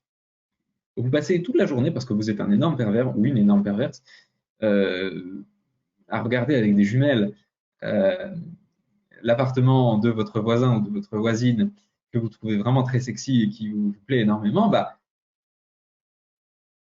disons que vous faites un peu irruption dans sa vie privée. Donc vous faites quoi? Et là je vois que j'ai un peu attiré l'attention de nos DG, ex-DG, pardon. Le fait est que bah, quand vous faites ça, bah, vous contrevenez à la Constitution. Bon, alors vous contrevenez à la Constitution et à toutes les lois qui appliquent la Constitution, hein, pour être tout à fait clair. Mais vous contrevenez à la Constitution, parmi d'autres normes. Ça, c'est un peu une violation indirecte, si vous voulez. Une violation un peu plus directe, ce serait le principe d'égalité. Le principe d'égalité, c'est ce que vous explique le Conseil constitutionnel dans l'extrait de décision que je vous ai reproduit là. Au terme de l'article 2 de la Déclaration des droits de l'homme et du citoyen, le but de toute association politique est la conservation des droits naturels et imprescriptibles de l'homme. Ces droits sont la liberté, la propriété, la sûreté et la résistance à l'oppression. Que la liberté proclamée par cité. Ah oh non, pardon, c'est pas l'égalité, c'est la liberté. Oh, c'est pas grave.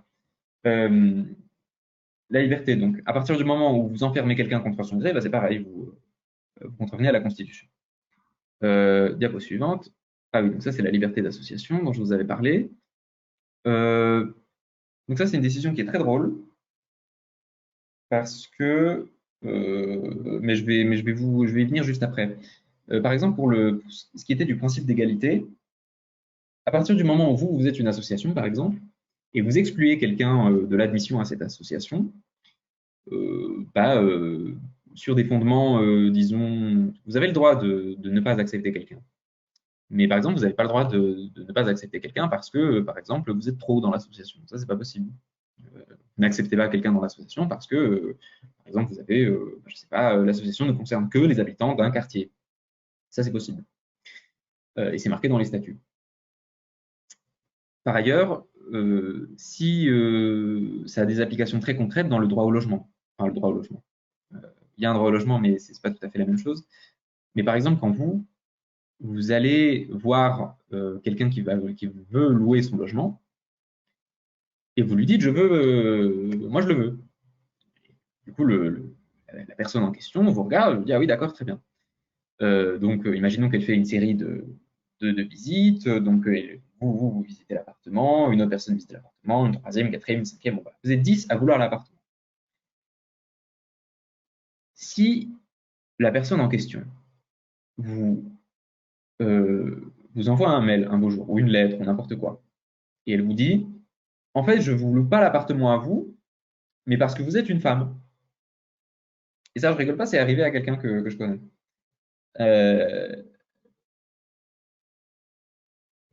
Bon, déjà, n'importe quoi. Enfin, je veux dire, à quel moment on loue pas un appartement à quelqu'un parce que c'est une femme. Enfin bref, au-delà de ça,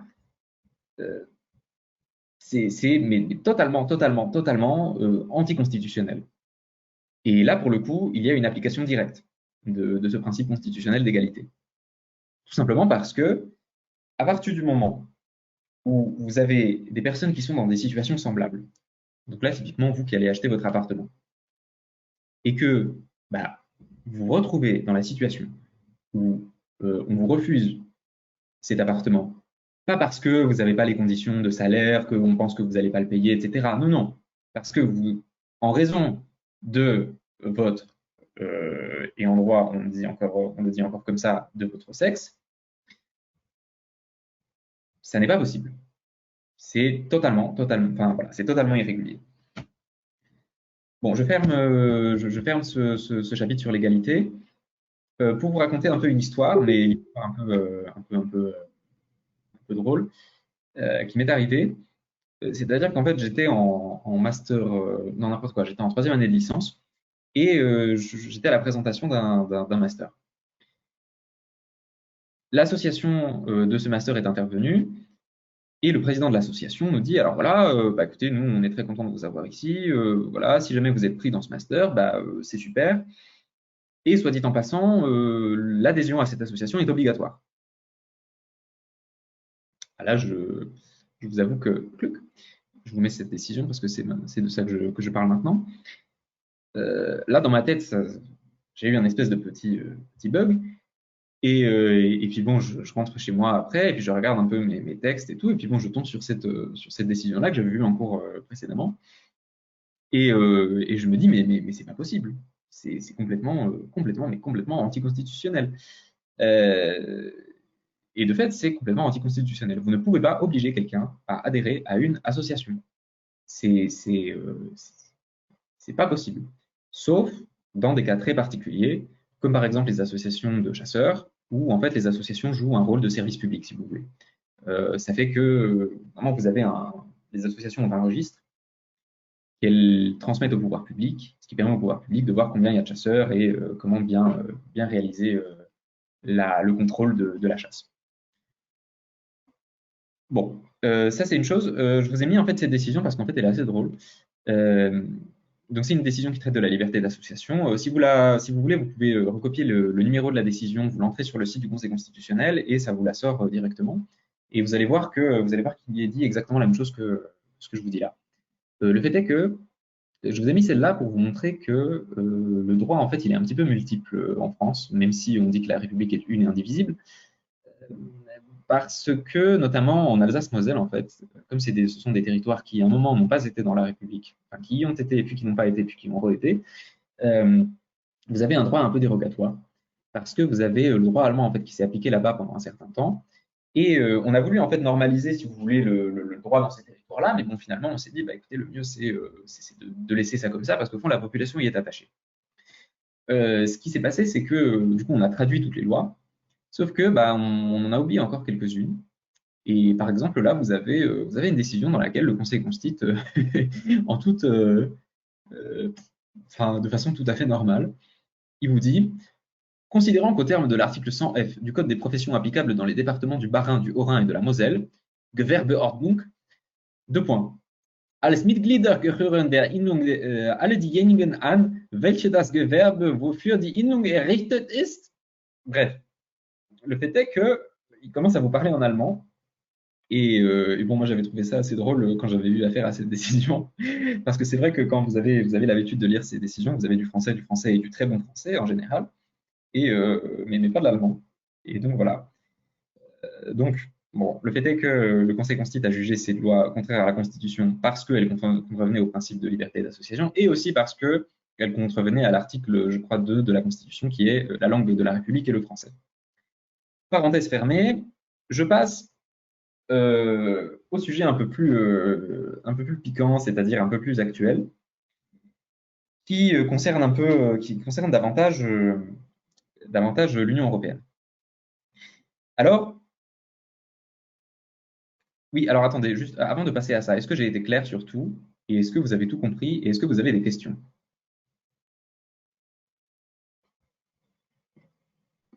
Oui. Oui?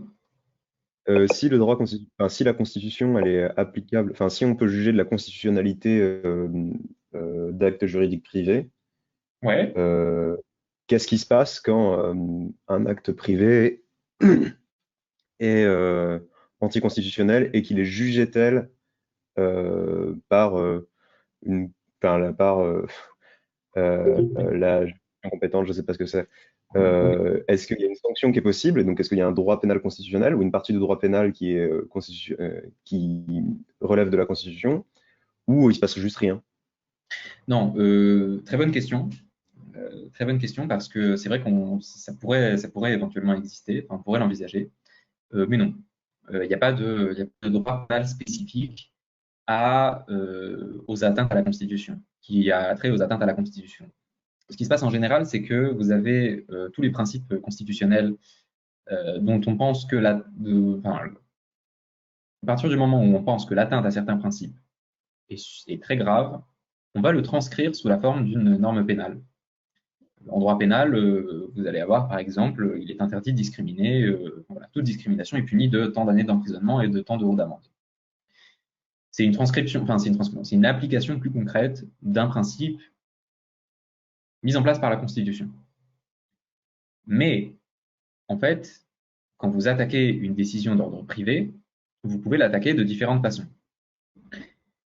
Si vous choisissez, si en fait tout ce que vous voulez au fond, dans mon exemple du loyer, c'est le logement, vous n'allez pas aller porter plainte.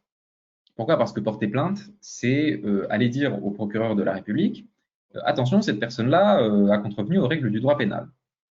Qui est-ce qui applique le droit pénal? Il n'y a que l'État qui peut appliquer qui peut, disons, être à l'initiative d'un procès de droit pénal. Bon, après, il y a quand même des nuances. En tant que citoyen, on peut faire en sorte qu'un procès de droit pénal se crée, mais enfin, bref, c'est pas la question. Le fait est que quand vous avez un procès de droit pénal, la personne qui va se faire condamner à de la prison ou de la prison avec sursis ou à une amende, enfin voilà, des choses comme ça, qui sont plutôt graves.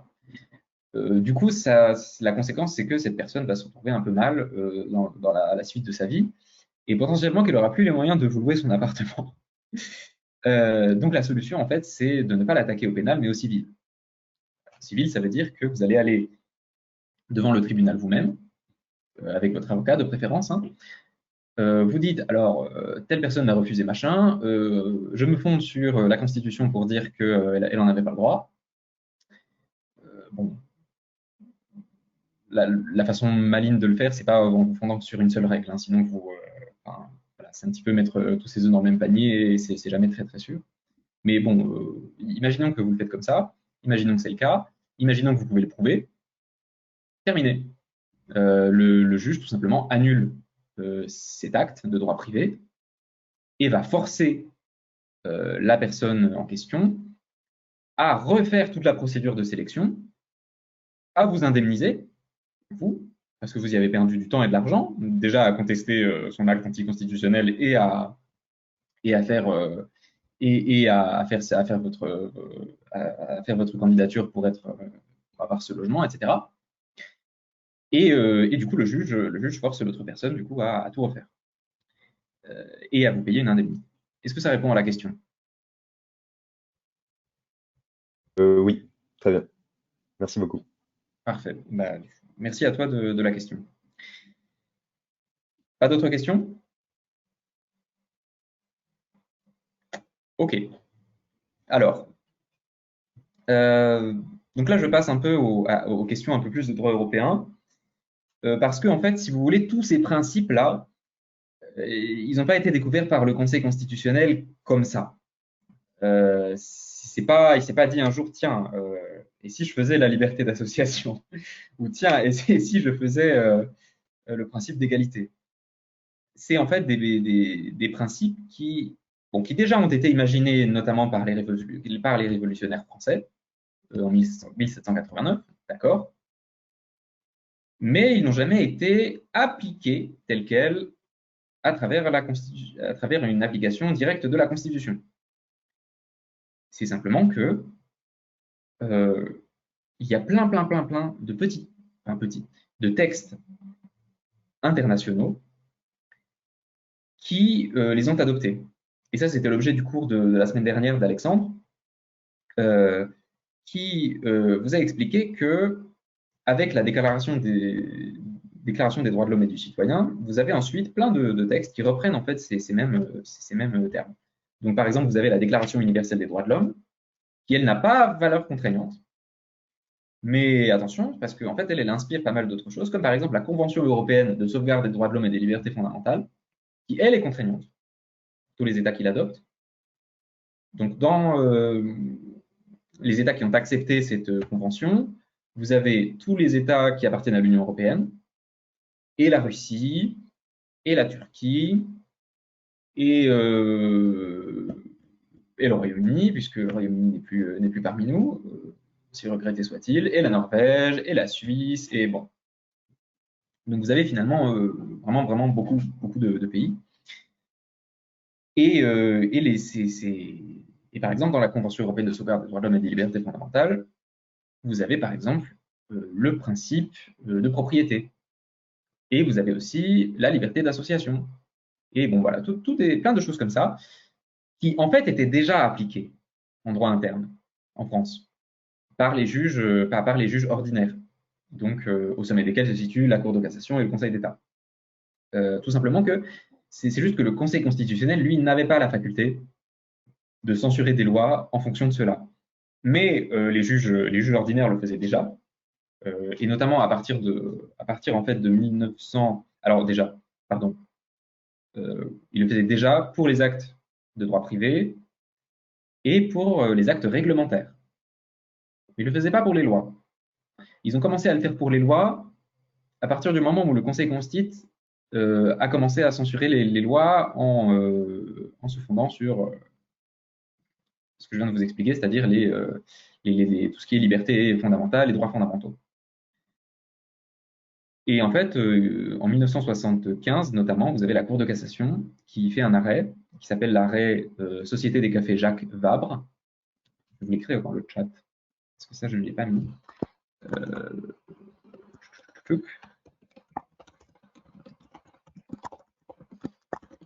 Voilà. Ça, c'est le nom d'un arrêt où la Cour de cassation a dit, bon, bah, écoutez, à partir de maintenant, eh ben, toutes les lois qui sont contraires au traité qu'a accepté la France, je ne les applique pas. Et il s'est passé la même chose avec le Conseil d'État une quinzaine d'années plus tard. C'est la décision de 1989, Nicolo. Conseil d'État 1989, Nicolo. Et le Conseil d'État reprend à peu de choses près la même chose que la Cour de cassation. Et donc, bon, finalement, vous avez une application de ces droits et libertés fondamentaux qui est assez régulière. Et donc, comme je vous le disais, tous les pays de l'Union européenne, notamment, sont soumis à ce droit. Du coup, là, j'en viens à l'actualité, enfin l'actualité depuis les 5 dernières années, hein, en fait. Mais bon, quels sont les 2 États qui ont été condamnés récemment par la Cour de justice de l'Union européenne, donc c'est la Cour de l'Union européenne, hein, pour des atteintes, notamment à l'état de droit, notamment à toutes ces choses-là. Alors, est-ce que vous le savez?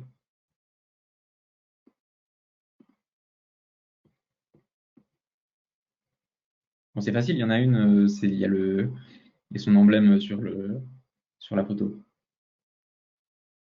La Pologne et la Hongrie. Voilà, merci beaucoup. Donc effectivement, la Pologne et la Hongrie se sont fait condamner. Sauf que il y a une petite différence entre les deux, c'est que la Hongrie ne s'est jamais fait condamner par son propre tribunal constitutionnel. Enfin, les dispositions contrevenant à l'état de droit et aux libertés fondamentales n'ont jamais été censurées par le tribunal constitutionnel hongrois. Par contre, elles l'ont été par le tribunal constitutionnel polonais.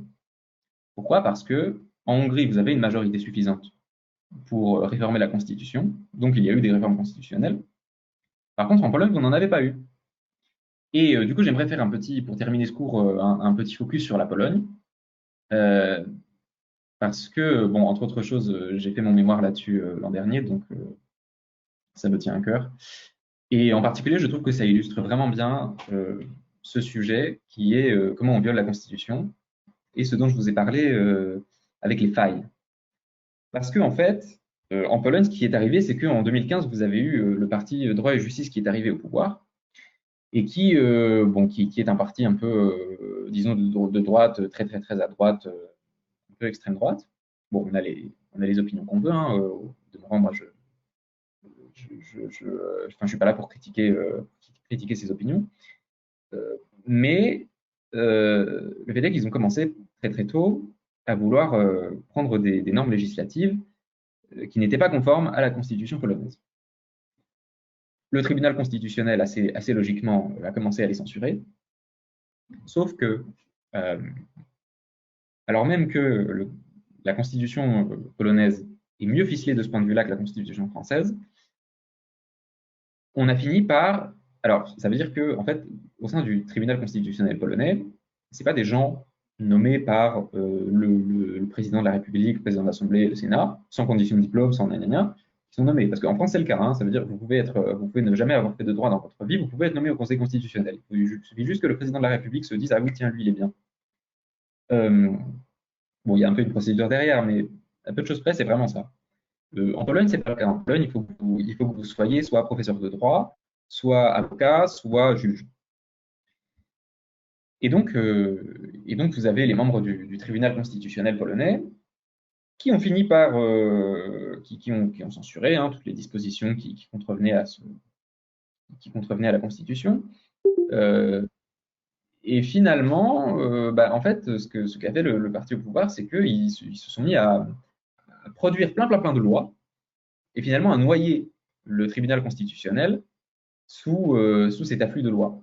Et finalement, qu'est-ce qui s'est passé? Le tribunal constitutionnel était complètement incapable de vérifier quelles étaient les lois, enfin, incapable en fait de ne pas mettre beaucoup de temps à vérifier ces lois, parce qu'il le faisait, mais de façon très longue. Et du coup, pendant ce temps-là, ce que faisaient les parlementaires du parti, c'est que en fait, eux, ils attendaient patiemment jusqu'au moment où se termine le mandat de chaque membre du tribunal constitutionnel. Et à partir du moment où le tribunal s'est retrouvé avec 4 membres à remplacer, sachant qu'il y en avait déjà 3 qui avaient été remplacés avant, enfin voilà, bon, je vous passe les détails, mais le fait est que le tribunal constitutionnel polonais s'est retrouvé à un moment avec pas mal de sièges vacants, et donc le parti droit et justice, et c'est dans le processus de nomination, a décidé au Parlement de nommer des juges qui étaient vraiment de sa tendance à lui. Donc ils ont placé un peu leurs juges dans le tribunal. Bon, jusqu'à présent, rien de très anticonstitutionnel. Bon, même si, en fait, dans la procédure, si, mais je vous la passe. Et donc, qu'est-ce qui s'est passé? Au bout d'un moment, on s'est retrouvé avec 50-50. 50% de juges, 50% de juges pour le parti, 50% de juges contre, pour schématiser. Par la suite, le Parlement s'est dit, bon, écoutez, maintenant, comme c'est à moi de régler tout ce qui est retraite des juges, etc., je vais faire ça très simplement. On va prendre une loi qui va mettre à la retraite d'office tous les juges, tous les juges qui ont plus de tant d'années.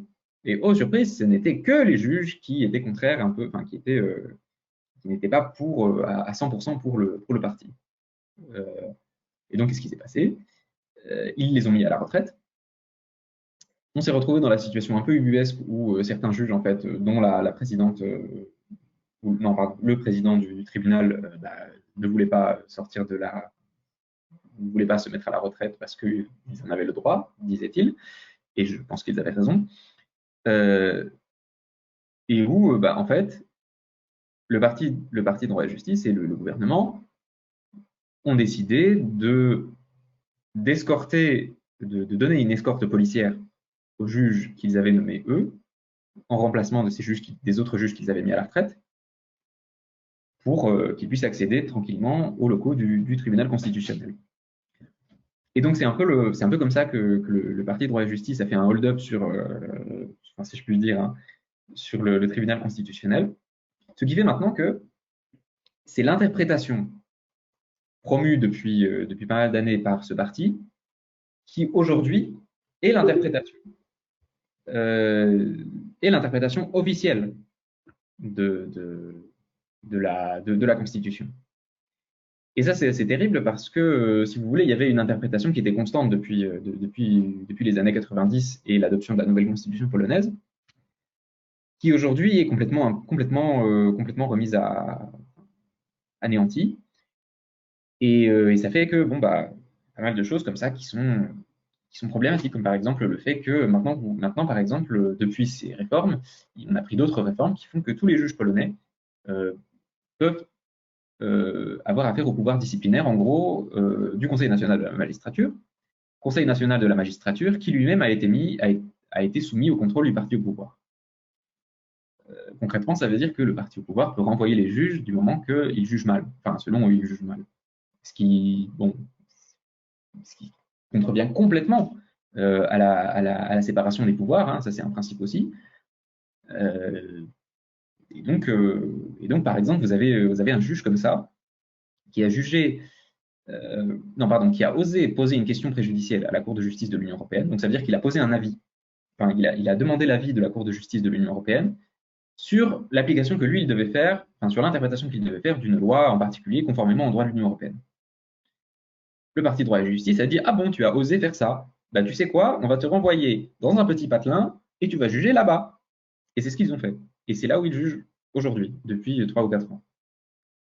Donc voilà, c'est pour vous dire à quel point ces considérations ont des impacts réels. Et par exemple, aujourd'hui, si vous avez un procès contre le parti au pouvoir, bah, en fait, soit vous le gagnez et le juge se fait renvoyer. Enfin, c'est un peu gros hein, ce que je vous dis, mais pour vous donner une idée. Soit vous le gagnez et, et le juge est renvoyé, soit vous le perdez et le juge garde sa place. Voilà. Donc, conclusion de ce cours, et merci d'être resté alors même que j'avais prévu 1 heure et demie pour ce cours. Mais bon, je me suis emballé. Conclusion, au fond, c'est facile c'est facile de bloquer la Constitution. Et c'est pour ça qu'on s'est beaucoup inquiété de la décision du Conseil constitutionnel sur les circonstances exceptionnelles.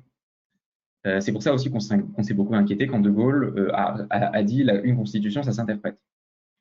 C'est pour ça que toutes les failles que je vous ai exposées dans ce cours, c'est vrai qu'on dirait, on pourrait croire au début, bah tiens, ouais, bon, au pire, pas très grave, c'est pas passé des choses vraiment horribles. Sauf qu'en fait, tout est possible. Et là, ça ne s'est pas passé parce qu'on a au pouvoir des gens qui, même si, enfin, quoi qu'on puisse dire, tiennent quand même un peu au respect de la Constitution, même si bon, on peut les critiquer à d'autres égards, hein, c'est pas, voilà. Mais du moins de ce point de vue-là, on n'a pas de gens qui veulent mettre à bas le principe démocratique. Le jour où ça arrive, ben, je ne sais pas si on a les institutions pour le faire. Des questions?